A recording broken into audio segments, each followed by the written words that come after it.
Hello વિદ્યાર્થી મિત્રો, કેમ છો? જોઈએ આજે આપણે વિદ્યા સાયન્સનો તત્કાલીન વેગ અને ઝડપ. તત્કાલીન વેગ અને ઝડપ, સરેરાશ વેગ અને ઝડપ સમજ્યા. સરેરાશ વેગ અને ઝડપ એમાં આપણે શું સમજ્યા કે સરેરાશ વેગ હતો જે તે સમયગાળામાં એનો વેગ આપતો હતો. આપણે એમ કહીએ કે ભાઈ 5 થી 8 સેકન્ડની વચ્ચે વેગ કેટલો છે એની માહિતી સરેરાશ વેગ આપતું હતું. તત્કાલીન વેગ મતલબ કે કોઈ પણ પર્ટિક્યુલર પોઈન્ટ પાસે હું એમ કહું કે 4 સેકન્ડે 5 સેકન્ડે 6 સેકન્ડે એનો વેગ કેટલો એને તત્કાલીન કહેવાય. એક્ઝેક્ટ કિંમત કહેવાય છે, રાઈટ? તત્કાલના તત્કાલ એટલે કે ત્યારે ને ત્યારે કે જ્યારે જે સેકન્ડની વાત થતી હોય તે જ સેકન્ડને સમય કેટલો. તો તત્કાલીન વેગ વિશે આપણે સમજી લઈએ. તો તત્કાલીન વેગમાં આપણે અહીંયા સંકલન વિકલનનો ઉપયોગ કરવો પડશે. તો કે એ વળી શું? સંકલન એટલે કે કુલ અને વિકલન એટલે કે એક સૂક્ષ્મ પાઠ. ધ્યાનથી સાંભળજો, અહીંયા શબ્દો જે તમને સમજાવું છું.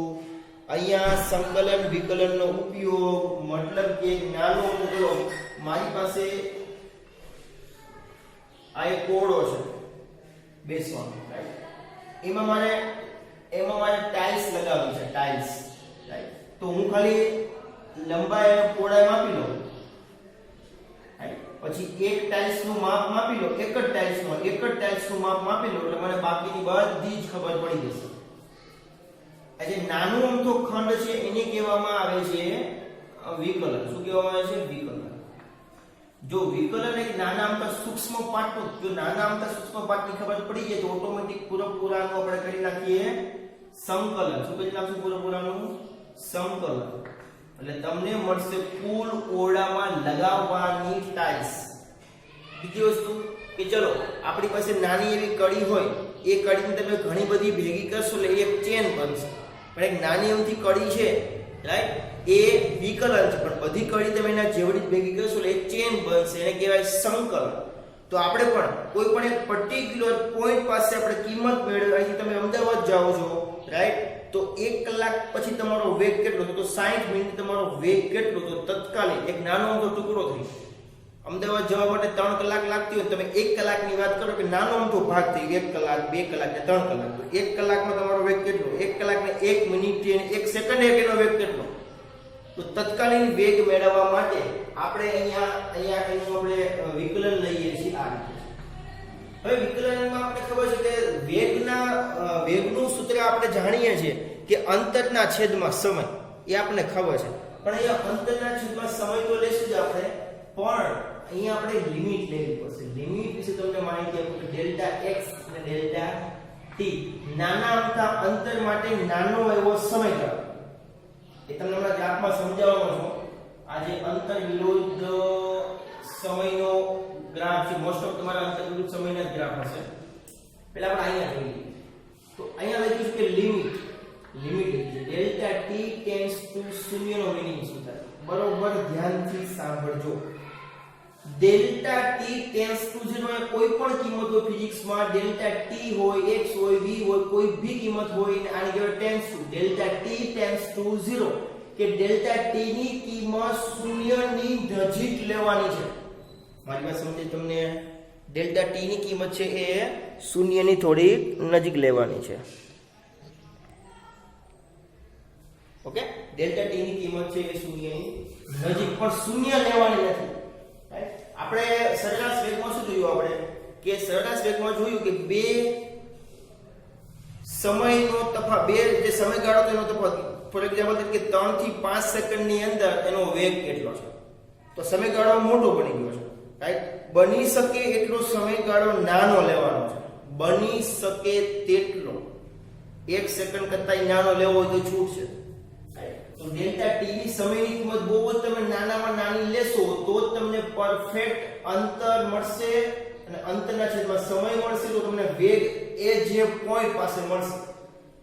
ફોર એક્ઝામ્પલ ચલો અહીંયા મારી પાસે p1 છે, p1 3 પોઈન્ટ ઉપર અને p2 છે મારી પાસે કેટલા પોઈન્ટ ઉપર? તો કે 5 પોઈન્ટ ઉપર. તમે ફોર એક્ઝામ્પલ ધારી લો 5 પોઈન્ટ ઉપર છે મારી પાસે, રાઈટ? તો સમયગાળો બહુ મોટો છે.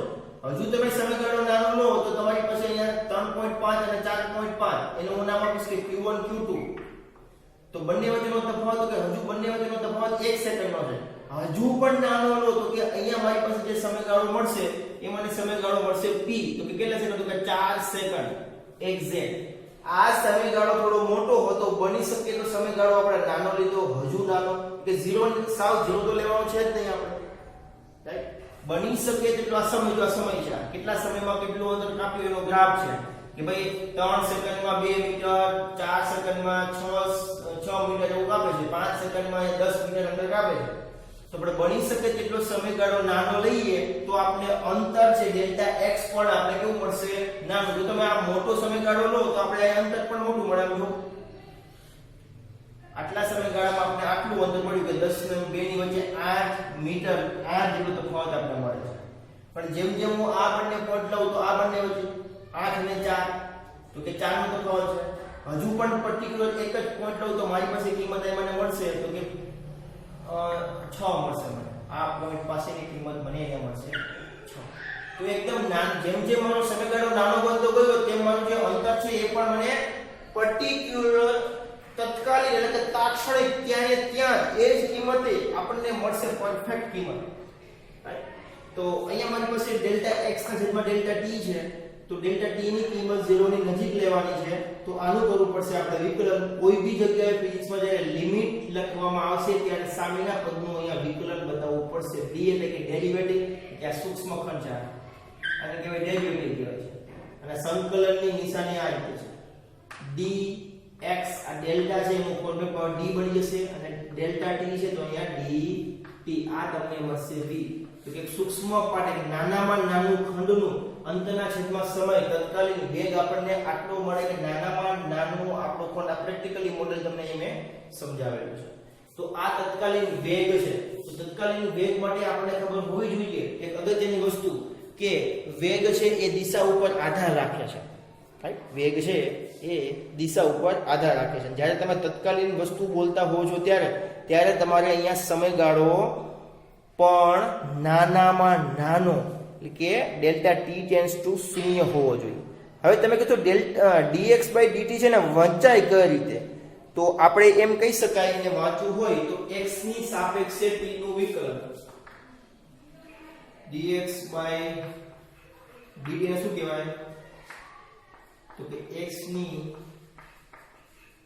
સાપેક્ષે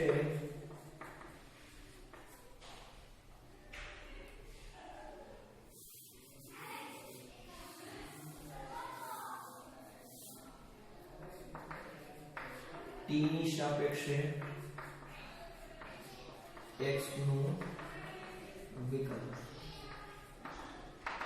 t ની સાપેક્ષે x નું આપણે વિકલન કરીએ છીએ. તો આ તમારી બુક્સમાં પણ જોવા મળશે. તમને વિકલિત બુક્સમાં તમને અહીંયા વિકલિત આપ્યું છે તો વિકલન લખવું, બંને વસ્તુ સેમ છે. ખાસ તો આપણે સમજવાનું છે કે dx/dt તો અહીંયા આપણે t ની સાપેક્ષે રાખીએ છીએ. t ની સાપેક્ષ એટલા મળે કારણ કે સમય પણ આધાર રાખે. સાપેક્ષ એટલે કે કોની સાપેક્ષે? તમે એક જગ્યાએથી બીજી જગ્યાએ જતા હોય તો તમે સમય પણ જોતા હશો અને અંતર પણ જોતા હશો, રાઈટ? કે આટલા સમયમાં હું અહીંયા પહોંચ્યો એમ બોલીએ છીએ આપણે. તો સમય છે સાપેક્ષ. સમયની સાપેક્ષ એટલે કે એની સાથે. કોની સાથે? તો કે સમયની સાપેક્ષ. સમયની સાથે તો કે સમયની સાથે આપણે અંતરનું વિકલન કરતા આપણને વેગ મળે છે. અને જે બાજુનો મેં તમને ગ્રાફ છે એ તમને મેં સમજાવ્યું, એ આપણી પાસે સ્થાન વિરુદ્ધ સમયનો ગ્રાફ છે. ચલો તેનાથી હવે આપણે આગળ જઈએ અને સમજીએ કે હવે આપણે અહીંયા એક વસ્તુ એ સમજવાની છે ખાસ કરીને કે એનું જે માળખું છે કહી શકાય છે, એની અલગ અલગ કિંમતો છે, રાઈટ? એ આપણે એમાં કોઈ લાગુ પડતા નથી કે ભાઈ 2-3 સેકન્ડે તાત્કાલિક કેટલો 3.5 4 આ તેમાં પડતા નથી. મેઇન વસ્તુ તત્કાલીન વેગ માટેનું છે. તમને હું બાકીનું PDF ફાઇલમાં પણ સમજાવવાનો છું. તો તત્કાલીન વેગ જે જોયો છે એના માટેનું જે કાર્ય છે એ આપણે અહીંયા સુધી લખવાનું છે, રાઈટ? અહીં સુધી લખવાનું છે આપણે, રાઈટ? અને જે વસ્તુની આપણે વાત કરી આટલું જ પોઈન્ટ લખવાના છે. બાકીનું જે આ છે એ શું છે તમને જણાવી આપું. પ્રવેગમાં હું જણાવવાનો જ છું તમને, છતાં પણ તમને જણાવી આપું છું, રાઈટ? સમયની સાપેક્ષે અંતરનું એક વખત વિકલન કરતાં તમને વેગ મળે છે. ફરી વખત બોલું છું એક વખત. સમયની સાપેક્ષે અંતરનું વિકલન કરતા તમને વેગ મળે છે. અને જેનું તમે વિકલન કોનું કરો તો તમે એક્સનું વિકલન કરો છો, તો અહીંયા એક્સ લખવાનું. અને વિકલન તમે એક વખત કરો છો, કારણ કે બે વખત પણ થઈ શકે છે, એ હું તમને આગળ સમજાવવાનો છું પ્રવેગમાં. તો એક વખત થતું હોય ને તો એટલા માટે એક જ ડોટ આવે. અને વિકલનને કહેવાય ડેરિવેટિવ, એટલા માટે અહીંયા ડી લખ્યો છે. dx/dt નો મતલબ એવો થાય કે સમયની સાપેક્ષે અંતરનું વિકલન કરીએ છીએ આપણે, વિકલન, એટલા માટે અહીંયા ડોટ આપેલો છે. ચલો તો આપણે જોઈએ નવો ટોપિક છે પ્રવેગ. પ્રવેગ કોને કહેવાય છે? આપણે જોયું કે અંતરના છેદમાં સમય હોય તો એને વેગ કહેવાય, સરેરાશ વેગ, તાત્ક્ષણિક વેગ પણ જોઈ ગયા. એના પછી આવે પ્રવેગ. ચલો વેગ છે, આપણે ખબર છે કે ચલો વેગની કિંમત કઈ મળશે આપણે, અંતરના છેદમાં સમય કરશું ત્યારે વેગની કિંમત કઈ ને કઈ મળશે આપણને. પણ એ વેગ આપણને ખબર છે કે સમય પ્રમાણે વધે, ચલો સમય પ્રમાણે અંતર વધે છે તો વેગ વધશે, સમય પ્રમાણે અંતર ઘટશે તો વેગ પણ ઘટશે. હજુ પણ સમજાવું, તમે કોઈ બાઇક લઈને જાઓ છો ભાઈ, તમે 5 સેકન્ડમાં 5 મીટર અંતર કાપશો, 10 મીટર અંતર કાપશો, સમજો ખાસ. પણ બીજીની 5 સેકન્ડમાં બની શકે કે 2 મીટર 3 મીટર અલગ અલગ મીટર અંતર કાપો છો. દોઢ મિનિટમાં તમે 1 કિલોમીટર કાપો છો, ત્યારે 1.5 મિનિટમાં તમે 2 કિલોમીટર અંતર કાપી નાખો છો. તો અંતરમાં બદલાવ થાય, સમય તો એનો જ છે. તો અંતરમાં બદલાવ થાય તો વેગમાં પણ બદલાવ, ક્યારેક આપણે વેગ મળશે 40 મળશે, 50 મળશે, 60 મળશે ક્યારેક આપણે વેગ. જે આપણે જે કાંટો છે આપણો, જે 2 વ્હીલ્સ છે, 4 વ્હીલ્સ છે, આગળ જે સ્પીડોમીટરનો કાંટો છે, રાઈટ, 40 50 60 નો મતલબ એવું છે કે 40 મતલબ કે 40 કિલોમીટર પ્રતિ અવર, કે 1 કલાકમાં તમે જો 40 ની સ્પીડે ગાડી ચલાવશો તો 1 કલાકમાં 40 કિલોમીટર જેટલું અંતર કાપે. તો વેગમાં જે ફેરફાર થાય છે એમાં પાછો સમય ધ્યાનમાં રાખીને આપણે જોઈએ કે ભાઈ વેગમાં આટલા અંતરમાં આટલું અંતર કાપવાનું, આટલા અંતરમાં આટલું.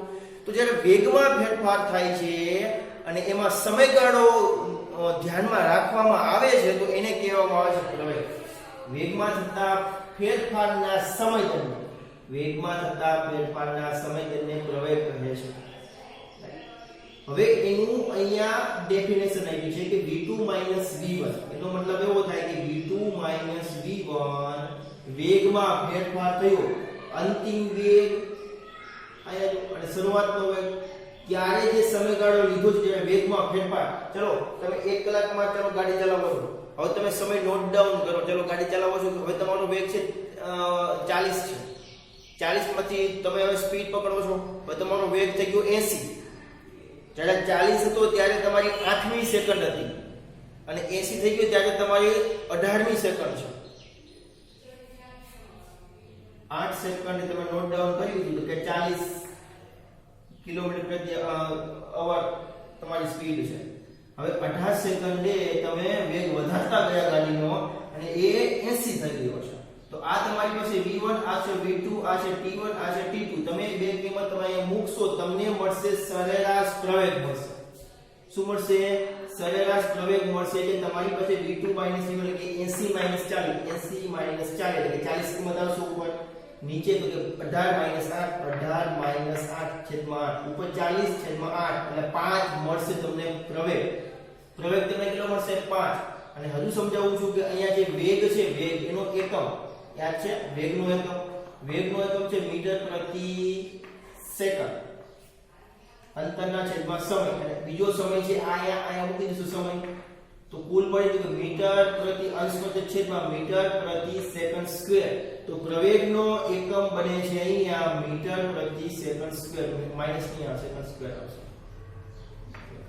અંશમાં જશે તો આપણે એને s - 2 આવશે, બાકી નહીં આવે. તો આ તમને મળી ગયો છે પ્રવેગ. હવે વાત આવે તાત્ક્ષણિક પ્રવેગ. એક્ઝેક્ટ એ જ સમયગાળામાં તમારે જોઈતો હોય પ્રવેગ કોઈ પણ નાના સમયગાળામાં, તો પણ તમને અહીંયા ખબર હોવી જોઈએ કે જે તમારી પાસે અંતરના છેદમાં વેગમાં થતો ફેરફાર છેદમાં સમય આપેલો છે, તમે એને લિમિટ કે ડેલ્ટા t ની કિંમત બની શકે તેટલી નાની, તાત્ક્ષણિક હમણાં આજે આપણે જોઈ ગયા, ડેલ્ટા t ની કિંમત બની શકે તેટલી તમે નાની લો, એટલે તમને આ કિંમત જો નાની મળે તો એ પ્રમાણે તમને વેગ પણ એટલો ઓછા સમયગાળાનો મળતો હોવાથી તમને અહીંયા મળી જશે કે લિમિટ નીકળશે એટલે ડી વાળું ફોર્મેટ આવશે કે વેગની ટી ની સાપેક્ષે જો વેગનું વિકલન કરશો તો તમને મળશે અહીંયા પ્રવેગ. આ પ્રવેગ મળશે. હજુ પણ તમને ફરી વખત એકવાર સમજાવું છું કે આપણે એક પાથ છે, તમે ગાડી ચલાવો, ચલો અહીંયા તમે 0 થી સ્ટાર્ટ કરો છો, 1 2 3 4 5 6 7 8, ચલો અહીંયા તમારી બાઇક પહોંચી. રેડી? બાઇક બનાવતો આવડશે નહીં, પણ આપણે બાઇક બનાવી લઈએ છીએ.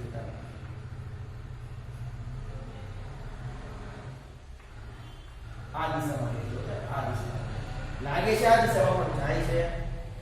આ દિશામાં ઓકે. આની સેકન્ડ જે છે એની સેકન્ડ છે, ચલો ગાડી ચલાવો છો આગળ 8 સેકન્ડ, 0 થી 8 સેકન્ડ તમે નોટ ડાઉન કરો. 8 9 10 11 12 13 14 15 16 17 18 સેકન્ડ તમે અહીંયા બાઇક પહોંચે છે, અહીંયા આ પોઈન્ટ ઉપર, ત્યારે એની જે સ્પીડ હતી એ 40 હતી. અહીંયા સ્પીડ કેટલી બની ગઈ? 80. તો વેગમાં ફેરફાર થયો, અને એ જ એટલે કે વેગમાં જ્યારે ફેરફાર થતો હશે અને એનો સમયગાળો હોય, વેગમાં થતા ફેરફારના સમયદળને પ્રવેગ કહેવામાં આવે છે. તો વેગમાં થયેલો ફેરફાર એ બે કિંમત તમને મૂકશો તો તમને કિંમત મળશે અહીંયા 5 કિંમત મળશે જો આ પ્રમાણે દાખલો ગણશો તો. હવે તમારે એવું કે ચલો 10મી સેકન્ડે એનો વેગ કેટલો, તો મારી પાસે 8 થી 18 નો ગાળો બહુ જ મોટો, તો હું બની શકે તેટલો સમયનો ગાળો નાનો, તીક્ષ્ણ, અતિ તીક્ષ્ણ, મતલબ કે નાનામાં નાનો રાખીશ, ત્યારે મને અહીંયા મળશે ઓછામાં ઓછા સમયગાળામાં પ્રવેગ, કે નાનામાં નાનો સમયગાળામાં પ્રવેગ મેળવવા માટે મારે લિમિટ લેવી પડશે.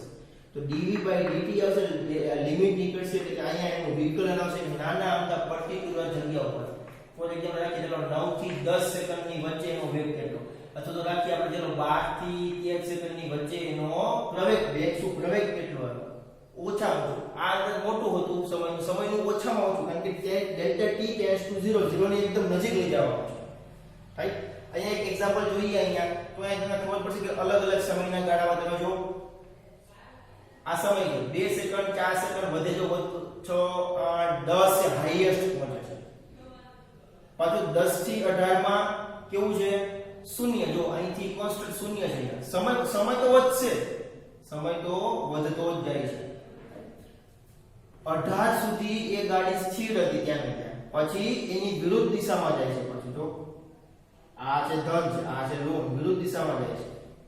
પાછી ગાડી ત્યાં સ્ટોપ રાખે છે, અને પાછી આગળ સ્ટોપ રાખે છે સુધી, અને પાછું છે ઓપોઝિટ જ પડશે. સમજાવું? તમે તમારા ઘરથી પૂર્વ દિશામાં જાઓ છો, ક્યાં જાઓ છો? પૂર્વ દિશામાં જાઓ છો, અને પૂર્વ દિશામાં જઈને તમે ઊભા રહો છો. ઊભા રહો એટલે ડાયરેક્ટ અંતર કેવું થઈ જાય? અહીંયા શૂન્ય. અંતર કેવું પડી જાય? શૂન્ય. તમે ઊભા રહો છો 10 સેકન્ડે ઊભા રહો, 11 ઊભા, 12 13 14 15 16 17 18 ઊભા. હવે તમે પૂર્વમાંથી તમે પશ્ચિમ તરફ આવો છો, ઉલટા આવો છો, તો આ રીતે આવશો. અને પશ્ચિમમાં તમે 7.9 એટલે કે 9 જેટલું અંતર કાપીને તમે ઊભા રહો છો. 9 મીટર અંતર કાપીને તમે ઊભા રહો છો, અને પાછા તમે 18 19 20 સેકન્ડ ઊભા રહો છો. મતલબ કે 18 19 20 સમયગાળાનો સાથે લઈ 2 સેકન્ડ તમે ઊભા રહો છો. પાછા તમે પૂર્વમાંથી પાછા પશ્ચિમ દિશામાં ચાલો છો, અને પાછા ઘરે પહોંચો. સમજ પડે શું કહું છું? તો આ બધી વસ્તુ છે, એ બધી વસ્તુ પ્રેક્ટિકલ છે, હું તમને પીડીએફ ફાઇલમાં પણ સમજાવીશ. તો આ હતું આપણા પ્રવેગનું કંઈક. ચલો મિત્રો, તમે પ્રવેગ વિશે જોયું અહીં સુધી, રાઈટ? અહીં સુધી તમે જોયું. તમે કહેશો કે આ નવી વસ્તુ શું છે અહીંથી, તો તમને સમજાવવા માંગુ છું કે જે આટલું બોક્સ છે, રાઈટ, તમારે થોડી વધારે તૈયારી કરવી હોય તો એના માટેનું છે, રાઈટ? બાકી તો ચાલશે, તમે અહીંથી ડાયરેક્ટ લખવા મળશો નીચે તરફ તો ચાલશે. ઓકે, અહીં સુધી. તો આ છે આપણે પછી સમજીશું, હમણાં સમજીશું નહીં, તો હોમવર્કમાં પણ આ લખવાનું છે નહીં આપણે. રાઈટ? આગળ જોઈએ આપણે.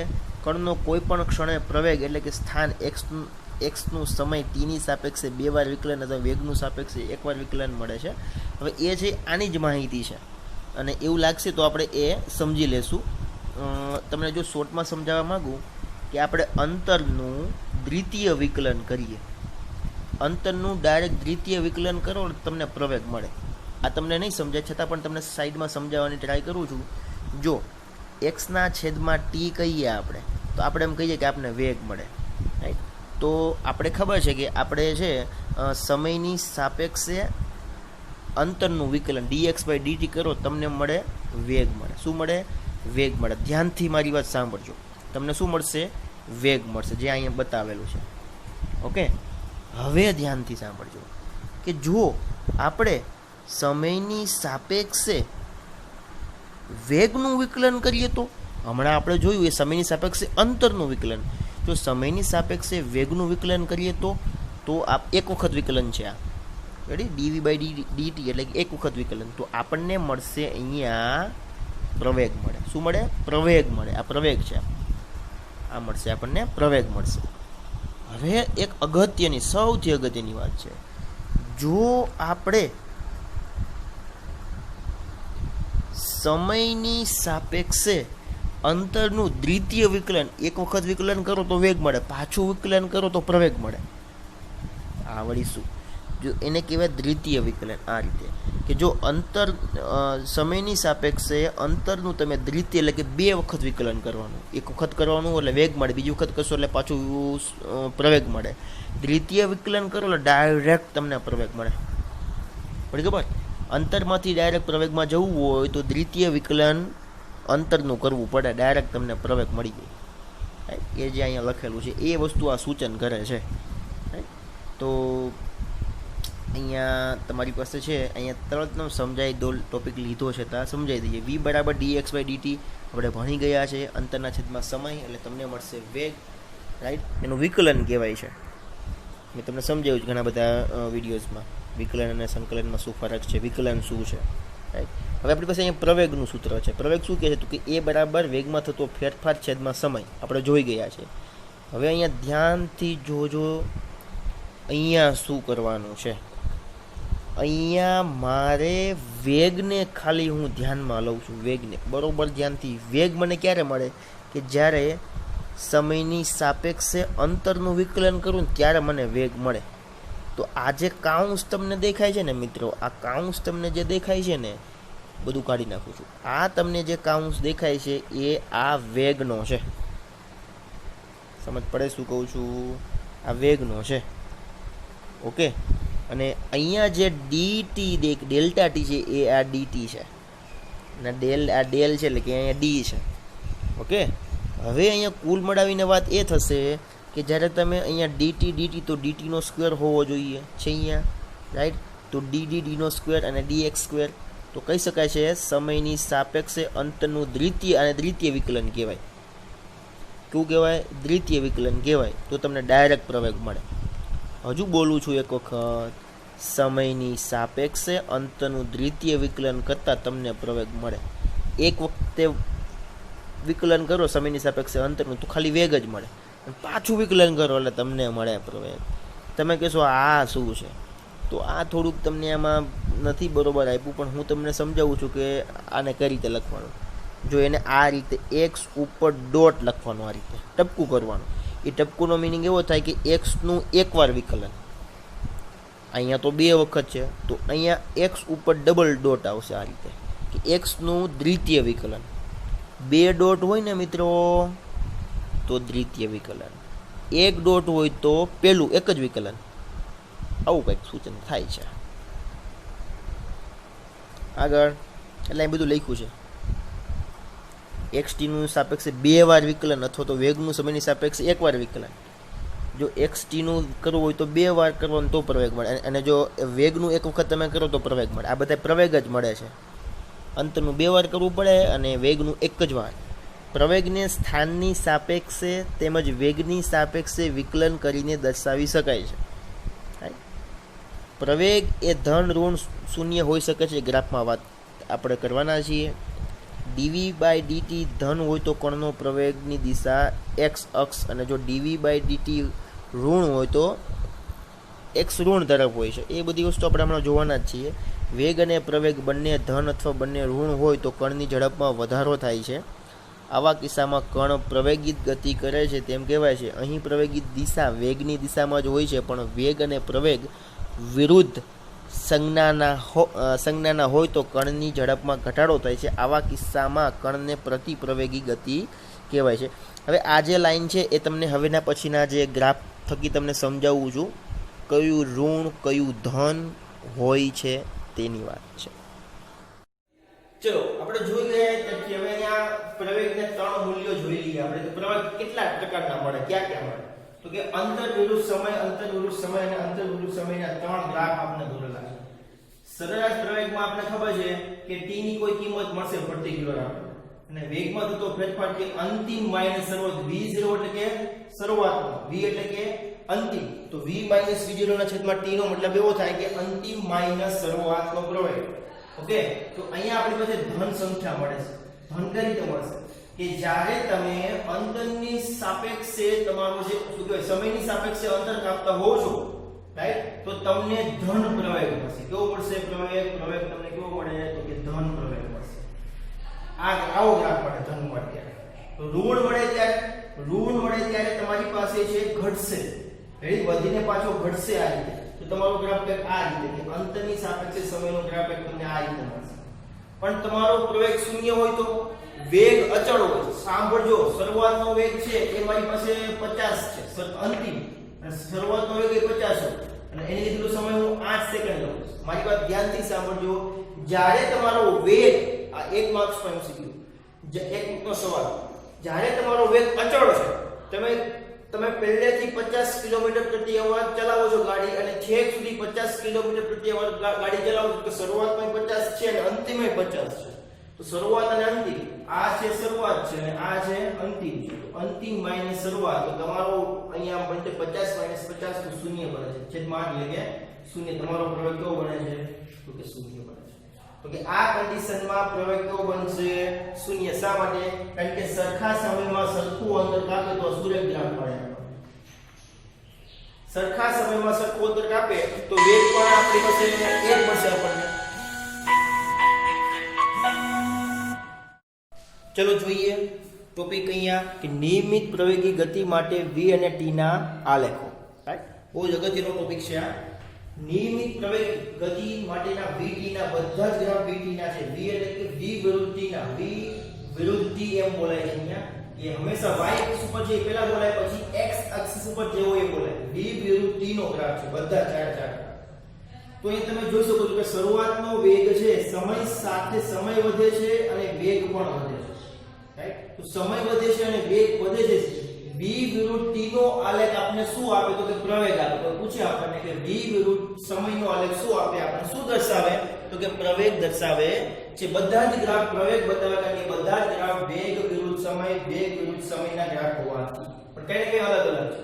ચલો, સમય વધે છે અને વેગમાં ફેરફાર, એટલે કે વેગ પણ વધે છે, વેગ વધે છે, સમય પણ વધે છે. તો અહીંયા આપણે પ્રવેગ તો મળશે, બધામાં પ્રવેગ તો મળશે, પણ અહીંયા પ્રવેગ મને ધન મળશે. શા માટે? કારણ કે અહીંયા વધવાની સ્થિતિમાં છે. વેગ વધશે અને અંતર પણ વધશે, તો અહીંયા મારી પાસે વધવાની સ્થિતિમાં હોવાથી મારી પાસે અહીંયા પ્રવેગ વધશે. પણ દિશા, તો કે દિશા પણ આપણે ખબર છે કે અહીંયા આપણે બતાવીએ છીએ કે આ ડાયરેક્શનમાં તમે જાઓ તો ધન દિશા અને ઉલટી ડાયરેક્શનમાં તમે જાઓ તો ઋણ દિશા. આ ઉદ્ગમ બિંદુ છે. આ ડાયરેક્શનમાં તમે વેગમાં વધારો કરો છો સમય સાથે, એટલે તમને પ્રવેગ પણ ધન મળે છે. જો ઉલટું હોય, આ દિશામાં આવતા હોય, નેગેટિવ તરફ આવતા હોય તમે, તો ઋણ પ્રવેગ મળશે અને દિશા પણ કેવી મળશે? ઋણ મળશે. પણ તમે જો અહીંથી આવતા હોય તો ધન, અહીંયા આપણી પાસે બે વસ્તુ છે કે દિશા આપણી પાસે ઋણ સાબિત થાય છે. રાઈટ, આ દિશામાં આવતા હોય તો કહી શકો છો આ દિશામાં તમે આવતા હોય તો દિશા અહીંયા ઋણ હતી પણ તમારો પ્રવેગ છે એ નેગેટિવ છે. એ તમને હમણાં પછી સમજાવીશ, પેલા આ જોઈ લઈએ આપણે. તો કે ધન દિશા પણ અહીંયા કેવી મળશે? તો ધન દિશામાં ગતિ કરશે, પ્રવેગ તમારો ધન બનશે અને દિશા પણ તમારી ધન બનશે. ગ્રાફ b માં જોઈ લઈએ. ગ્રાફ b માં એવું સમજાવેલું છે કે અહીંયા v0 વિરુદ્ધ t નો ગ્રાફ છે અહીંયા, અને એ પણ અહીંયા ધ્યાન રાખવાનું છે કે અહીંયા તમારો વેગ છે, શરૂઆત અહીંયા થાય છે. ધ્યાન દીધું તો અહીંયા આ બધું ગાડી નાખું છું. શરૂઆત અહીંથી થાય છે અને એન્ડિંગ અહીંયા પહોંચે છે. રાઈટ, એટલે કે ઓપોઝિટ જાય છે. પ્રવેગ તમારો કેવો મળશે? તો કે પ્રવેગ તમારો ઋણ મળે છે. શરૂઆતનું અંતર તમે જોઈ શકો છો અહીંયા. એક મિનિટ, શરૂઆતનું અંતર તમે અહીંયા જોઈ શકો છો કે શરૂઆતનું અંતર તમને જો આલેખ પ્રમાણે બતાવ્યું કે અહીંયા ધન સંખ્યા હોય, ચલો તો અહીંયા તમારો કોણ હોય છે v0 ને ઉદ્ગમ બિંદુ તરફ ગતિ કરે છે, તો તમારો પ્રવેગ કેવો હશે તો કે ધન, પ્રવેગ તમને ઋણ મળશે ને દિશા કઈ છે તો કે આ દિશા ધન દિશા, જો આ દિશા કઈ છે તો કે ધન દિશા છે, તો કે દિશા તમને ધન મળશે। આગળ જોઈએ, આ તો નીચે ગ્રાફ નીચે ઉતરે છે, ગ્રાફ નીચે ઉતરે એટલે ઘટતો ગ્રાફ કહેવાય। જો ઉપર અહીંયા 5 હોય તો એટલે પછી અહીંયા 4 બને, 3 2 1 0 આ રીતે નીચે આવે, 4 3 2 1 0 આ રીતે નીચે ગ્રાફ આવે છે। ઓકે, ચાલો હજુ પણ આપણે જોઈએ કે હવે આપણે પાસે જે ગ્રાફ મળે છે અહીંયા તમે જોઈ શકો છો કે આ ગ્રાફ તો એકદમ ઋણ છે, એક તો ઋણ સ્થિતિમાં છે, એમાં ઋણ છે, તો તમને અહીંયા સમજાવી આપો એક જ લાઈનમાં। આ ગ્રાફ શરૂઆતનો અંતર જ નેગેટિવ છે, જો શરૂઆતનો અંતર, ચલો આ મારું ઉદ્ગમ બિંદુ છે, અહીંયા મારું જે -2 છે, અહીંયા ગ્રાફ મારો આ દિશામાં જતો હોય તો ઋણ દિશા બને છે અને ઋણમાં જાય છે -2 -3 -4 આ રીતે જાય છે, રાઈટ। તો તમારી પાસે આ તો હું અંતર લઉં છું પણ તમને સમજાવવા માંગુ છું વેગ તરીકે, રાઈટ, કે જેમ કે અહીંયા તમે જાઓ તો અહીંયા છે -2 -3 -4 નીચે જાય છે, દિશા પણ ઋણ છે અને પ્રવેગ પણ ઋણ છે, બંને ઋણ છે, રાઈટ। બંને ઋણ શા માટે? કારણ કે નેગેટિવ થી આ દિશામાં વિરુદ્ધ દિશામાં જાય છે। આ પૂર્વ દિશા કઈ તો આ પશ્ચિમ દિશા કહો, તો કે પશ્ચિમ દિશામાંથી ચાલુ કરીને પશ્ચિમ દિશામાં જ જતો જાય છે, રાઈટ। સમય પણ વધે છે અને વેગમાં ફેરફાર, અંતર પણ વધે છે, પણ નેગેટિવમાં વધે છે, રાઈટ। વાત કરીએ અહીંયા તો વાત અહીંયા કરશું આપણે એની એ જ વાત છે, પણ અહીંયા જુઓ અહીંયા પણ ઘટે જ છે, આનો અહીંયા ગ્રાફ તમને સમજાવું છું ત્યાં, તો આ ઉદ્ગમ બિંદુ છે, રાઈટ, અહીંથી આ અંતર છે અહીંયા v0 છે, v0 અહીંયા તમને દેખાય છે v0 છે એનો વેગ શરૂઆતનો, અને t1 સુધી અહીંયા સુધી t1 સુધી એનો ગ્રાફ છે એ ધન દિશામાં છે, પણ એ ઘટે છે, આમ જો આ દિશામાં જાય છે, અહીંથી પાછો એ આ દિશામાં જાય, અહીંયા t2 છે, કહેવાનો મતલબ પૂર્વ દિશામાંથી આવીને ઉદ્ગમ બિંદુ સુધી પહોંચે, આપણા ઘર સુધી, ઘરથી પાછો પશ્ચિમ દિશામાં જાય છે, એટલે કે શરૂઆતમાં છે એનો પ્રવેગ છે એ ઘટે છે, કારણ કે એ ઘટતી દિશામાં જાય છે અને હજુ પણ ઘટતી દિશામાં જ જતો જાય છે, એટલે કે બંને બાજુ પ્રવેગ તમારા ઋણ બનશે, પણ દિશા તમારે અહીંયા જોઈ શકો છો કે આ છે ધન દિશામાં છે, આ ધન મૂલ્યમાં છે અને પછી ઋણમાં જાય છે, તો આ જે પાર્ટીશન છે આ।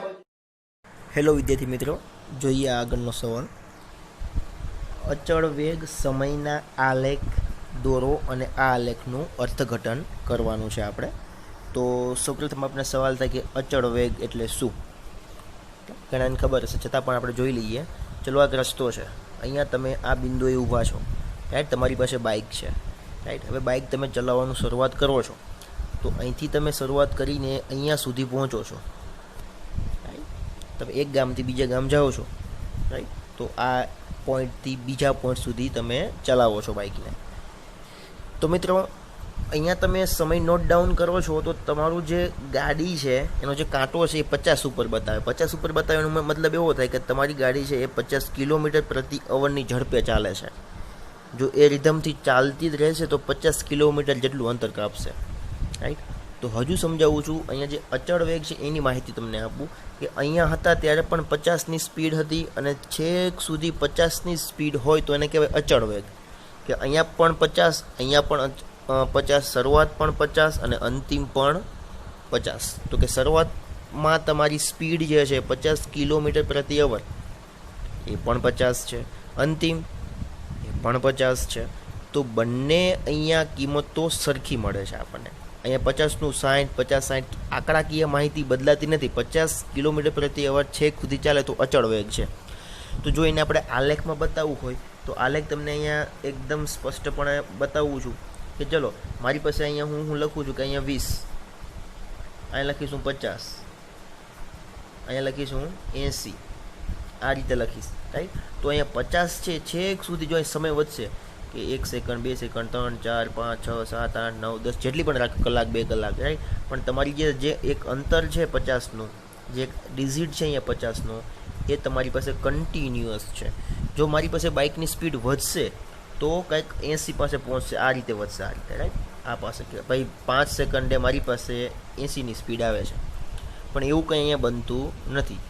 તો અહીંયા શું બને છે? તો કે અહીંયા વેગ અચળ રહે છે, રાઈટ. તો અહીંયા કહી શકાય છે કે અહીંયા અચળ વેગ, અહીંયા એને સંજ્ઞાત્મક માહિતી તરીકે યુ આપવામાં આવે કે અહીંયા અચળ વેગ છે, નહીં વધે કે નહીં ઘટે, નહીં ગ્રાફ ઉપર જાય, નહીં ગ્રાફ નીચે આવે છે. અને જે આ એરિયો છે એ ધન એરિયો છે. આપણને ખબર છે કે આ ધન એક્સ છે, એક્સ એક્સિસ ખબર છે ને, આ એક એક્સિસ છે, અને આ જે વાય એક્સિસ છે. એક્સ એક્સિસ ઉપર આપણે સમય લઈએ છીએ, વાય એક્સિસ ઉપર આપણે વેગ લઈએ છીએ. બધું કાઢી નાખું છું. ઓકે, તો કહેવાનો મતલબ એ છે કે અહીંયા જે સવાલ છે અચળ વેગ અને સમયને આલેખ દોરો, અને આ આલેખનું અર્થઘટન આપણે કરવાનું. ચલો, અહીંયા આપણે અચળ વેગનો ગ્રાફ આ રીતે મળે છે. ચલો, 1 કલાક સુધી તમે બાઇક ચલાવો છો, સમય તમારો અહીંયા 1 કલાક છે. ફોર એક્ઝામ્પલ, જવું લખવાનું કંઈ છે નહીં, રાઈટ. તો તમારો જે સમય છે અહીંયા પૂર્ણ થાય છે, રાઈટ. તો અહીંયા 1 કલાક પાસે જે બિંદુ આવે છે 50નું, એ આ રીતે બને છે.